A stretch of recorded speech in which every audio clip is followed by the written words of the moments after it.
Chào các bạn, chào mừng các bạn đến với căn bếp của Suki. Hôm nay mình sẽ chia sẻ cho các bạn cách làm món bánh quy bơ với nhiều hương vị và tạo hình khác nhau để mọi người có thể dùng làm quà tặng hoặc bày trong dịp Tết. Mình có ở đây bánh quy nhân mứt. Bánh dùng đuôi tạo hình, mình có bánh quy trà xanh nhân sô-cô-la đen. Bánh quy bơ nhân mứt mơ. Bánh trà xanh nhân sô-cô-la trắng, cookie cream. Bánh quy nhân mứt dâu. Đây là một bánh quy phủ sô-cô-la đen và hạt. Đây cũng là bánh dùng đuôi nhưng mà loại đuôi khác với nhân nho khô. Trong đó có nho vàng, nho đen và cả quả sơ ri nữa. Cuối cùng mình có bánh làm từ khuôn nhấn bánh quy, có thể phủ thêm đường màu, cũng là tự làm luôn. Cách làm bánh quy bơ chỉ có vài nguyên liệu và rất đơn giản nhưng lại có thể biến tấu thành nhiều món bánh khác nhau. Giờ mình sẽ bắt tay vào làm nhé. Nguyên liệu mình cần như sau. Món bánh quy có các nguyên liệu rất cơ bản, mọi người chỉ cần chọn bơ và vani ngon thì đảm bảo món bánh quy của mình sẽ rất là ngon. Bơ tốt nhất là mình nên dùng bơ nhạt, là bơ động vật thì bánh của mình sẽ ngon nhất. Vani thì ta nên dùng vani tinh chất hoặc là quả vani. Bột vani thì mình không thích bằng nhưng mà do nhiều bạn khó kiếm hai loại kia nên mình vẫn có thể dùng, vẫn ok nhé. Nếu bạn nào dùng quả vani hoặc bột vani thì sẽ cần thay phần chất lỏng bằng whipping cream hoặc là sữa tươi. Bơ và trứng nếu các bạn giữ trong tủ lạnh thì mình cần để hết lạnh hoàn toàn trước khi dùng. Với những bạn nào ở nơi thời tiết lạnh thì mình có thể để gần lò sưởi hay gần bếp thì nó sẽ hết lạnh nhanh hơn. Còn một cách khác nhanh hơn mà mình cũng thường áp dụng đó là mình có bơ vừa lấy trực tiếp từ tủ lạnh ra, nó rất là cứng. Mình quay trong lò vi sóng ở chế độ giã đông khoảng 1 phút đến 1 phút 15 giây. Khi mà bơ hơi chảy ra như thế này là ok. Chú ý là lò vi sóng làm nóng từ bên trong nên mình nhìn bên ngoài nó có vẻ còn nguyên khối nhưng mà nó chảy từ bên trong ra nha. Mình chỉ cần đánh một chút nó sẽ mềm và hòa quyện như là bơ đã để mềm vậy đó. Mình đánh bơ với đường, mình dùng đường hạt mịn hoặc là đường bột để nó có thể hòa quyện vào với bơ được tốt hơn. Bạn nào dùng đường kính hạt hơi to thì mình cần xay cho nó nhỏ ra tương đối. Hôm nay mình không cần dùng đến máy đánh trứng mà mình có thể đánh bằng tay luôn. Mọi người có thể trộn bằng phới lồng hay phới dẹt đều ok.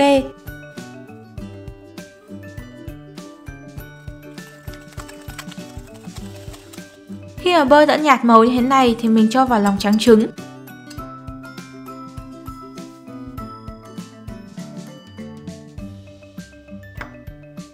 Trộn cho hòa quyện.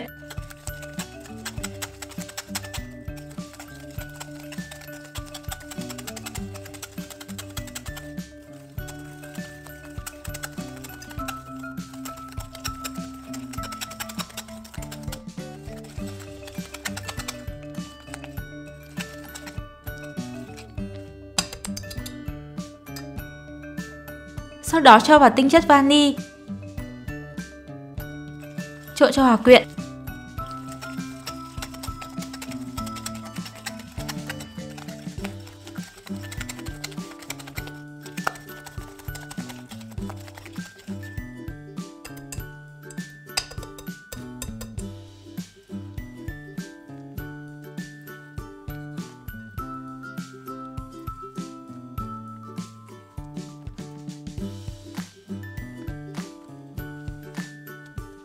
Cuối cùng mình cho bột mì. Bột mì ở đây mình dùng bột mì đa dụng hay là bột mì số 11. Lượng bột không quá nhiều giúp cho bột sẽ tạo hình, bánh có thành phẩm nhẹ và không bị bứ. Nếu thích thì các bạn cũng có thể thêm sữa bột hoặc bột sư tử. Tuy nhiên thì với mình chỉ cần có bơ và vani là bánh đã rất là ngon rồi.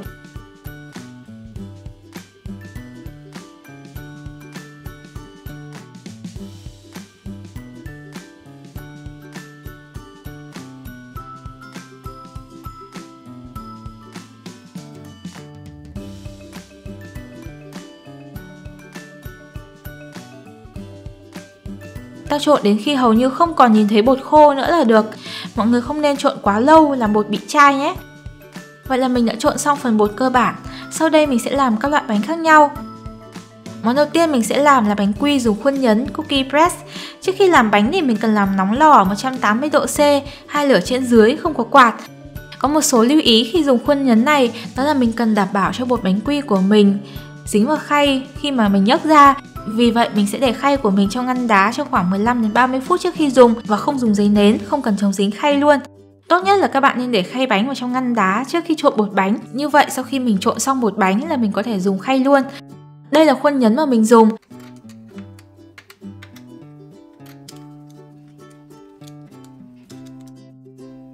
Mình sẽ cho bột bánh vào lòng khuôn, cố gắng hạn chế ít khoảng trống nhất có thể.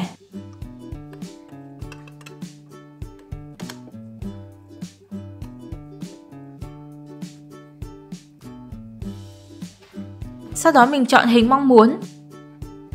Sau đó mình sẽ đẩy cho bột bánh xuống.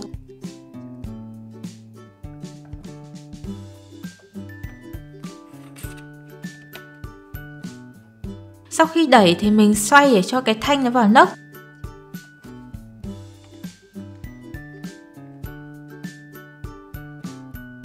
Mọi người chú ý là xem mặt nào là mặt ngoài, mặt nào là mặt trong để mình nhấn bánh ra được chuẩn nhất. Đây là một cái khay kim loại mình đã để lạnh. Mình ấn bánh ra.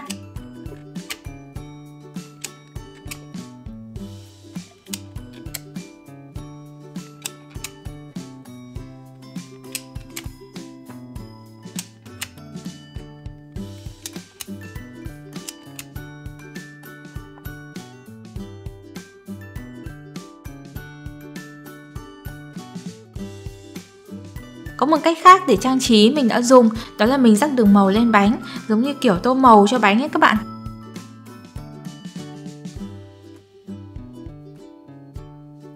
Đường màu này thì mình đã tự làm từ hôm trước bằng cách là cho đường kính trắng vào bát, sau đó mình cho vào màu thực phẩm.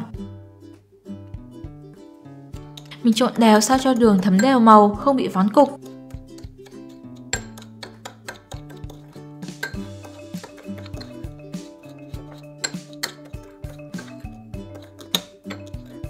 Sau đó mình dây lại đường này để nó được tơi.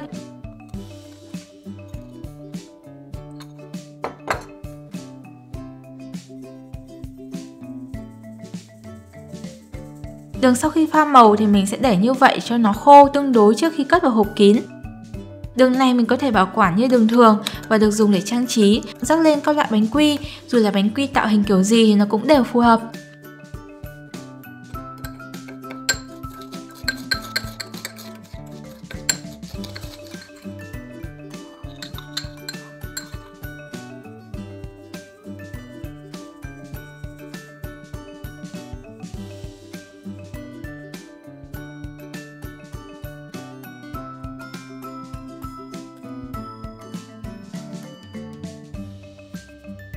Bánh mình sẽ nướng trong lò đã làm nóng ở 180 độ C ở rãnh giữa trong vòng 12 đến 15 phút hoặc đến khi diềm bánh hơi vàng nâu.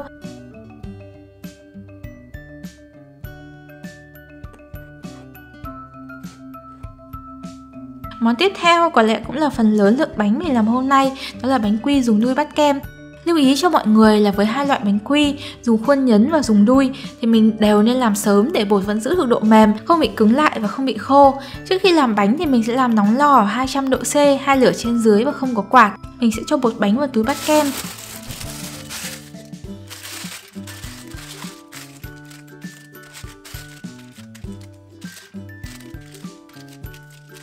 Mình sẽ cắt một đầu nhỏ, sau đó ấn dẹt sao cho bột bánh được đầy túi mà có ít khoảng rỗng bên trong nhất có thể.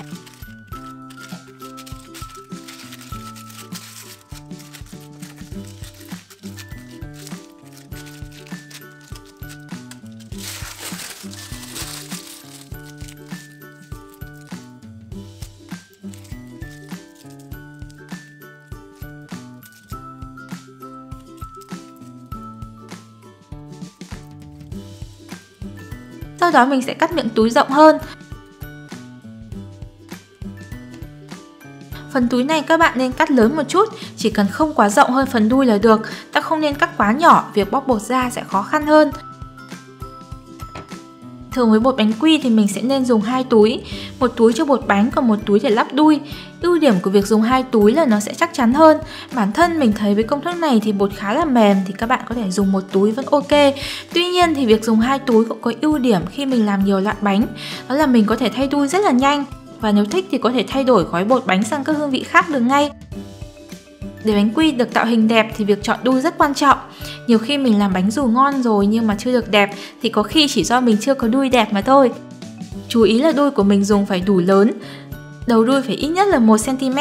Đuôi của các bạn càng nhỏ thì việc bóc bột sẽ càng khó khăn hơn và thành phẩm ra cũng sẽ không được sắc nét bằng. Ví dụ như ở đây thì mình có đuôi Wilton 1M và 4B. Hai đuôi này có kích cỡ khá là phổ biến, với đầu mở khoảng 0,8 đến 1 cm. Dùng đuôi này thì nó sẽ hơi nhỏ một chút, bánh sẽ vẫn khá là nét nhưng mà nó sẽ không nét bằng dùng các đuôi lớn hơn, với đầu mở khoảng 1,5 cm như thế này. Như đuôi này nó có ghi là 9FT, nó tương đương với đuôi Wilton 8B. Mình sẽ dùng đuôi hoa mở để bóc bột bánh thẳng đứng xuống, xoay nhẹ để bột đứt.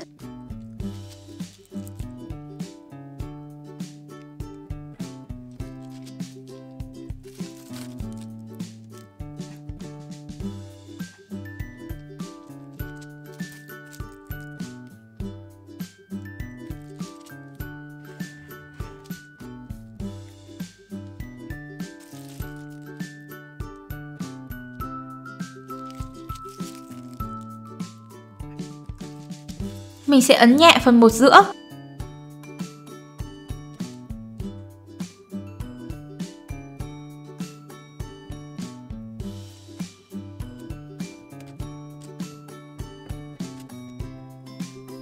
Rồi bơm mứt vào.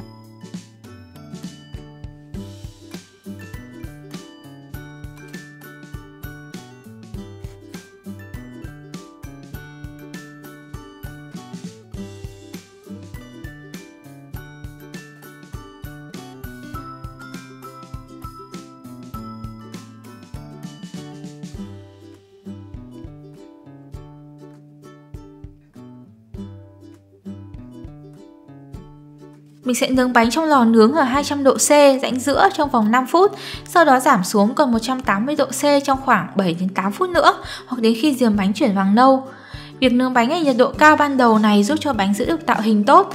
Nếu nhiệt lò quá thấp thì bánh sẽ dễ bị chảy ràn nhé, và nó sẽ không được sắc nét. Một kinh nghiệm khác khi làm bánh đó là để giữ bánh được nét sau khi nướng thì mình có thể cho bánh vào ngăn đông khoảng 15 đến 30 phút trước khi nướng.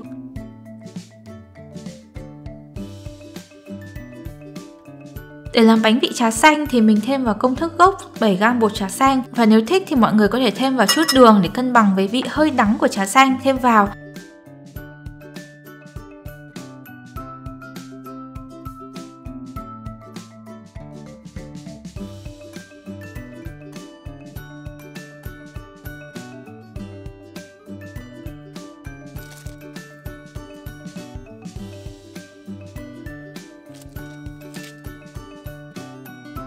Với phần bánh trà xanh thì mình làm nhân sô-cô-la nên mình sẽ không cho nhân mứt mà chỉ ấn phần nhân xuống thôi.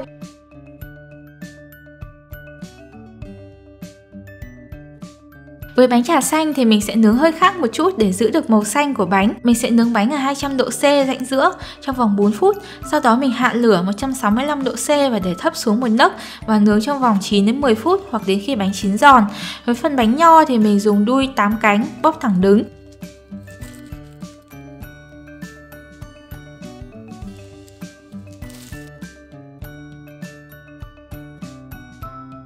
Sau đó mình đính phần hoa quả lên mặt bánh. Mình sẽ cần ấn hoa quả thật sâu xuống để nó không bị rụng ra sau khi nướng.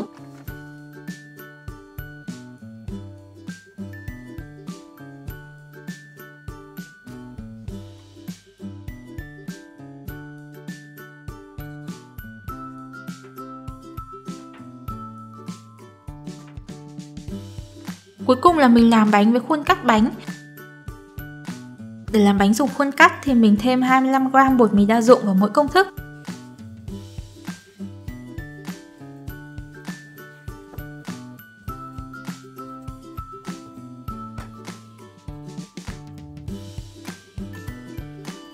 Bột sau khi trộn thì mình sẽ để nghỉ trong tủ lạnh ngăn mát khoảng 1 tiếng trước khi mang ra cán.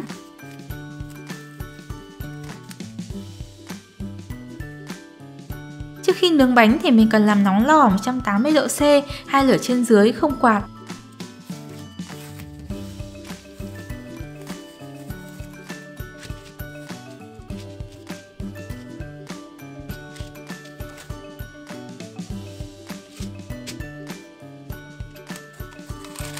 Mình sẽ cán bột giữa hai tờ giấy nến, dày khoảng 0,5 cm.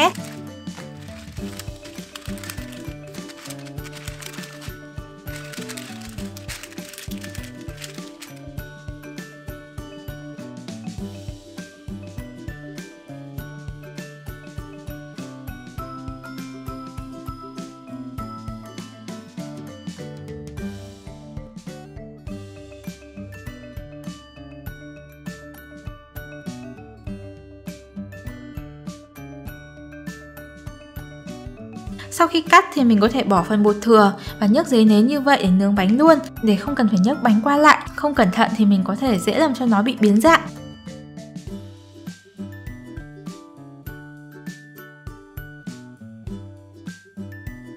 Phần bánh vòng sẽ chín trước bánh tròn nên mình sẽ cần lấy ra trước. Nếu cần thì mọi người nên gộp bánh phần tròn nướng một mẻ và phần vòng nướng một mẻ sẽ tiện canh hơn. Mình sẽ nướng bánh trong lò đã làm nóng ở 180 độ C trong vòng 12 đến 14 phút. Để trang trí bánh thì mình dùng mứt, hạt khô đập vụn và sô cô la chảy.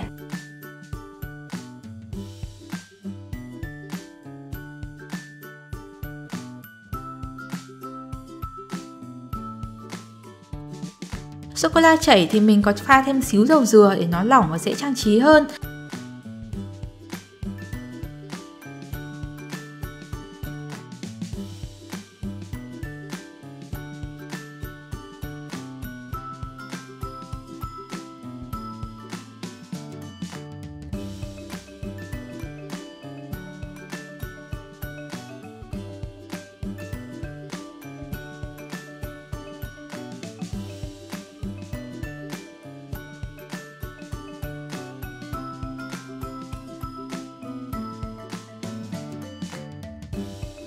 Vậy là hôm nay mình đã chia sẻ cho các bạn từ một vài nguyên liệu ban đầu mà mình có thể biến tấu được rất nhiều các loại bánh quy để bày trong dịp Tết. Nếu các bạn thích video này thì hãy nhấn nút like. Bạn nào chưa đăng ký thì có thể nhấn vào nút đăng ký và nút chuông nho nhỏ bên cạnh để không bỏ lỡ các video tiếp theo trên kênh của mình. Hẹn các bạn trong video tới.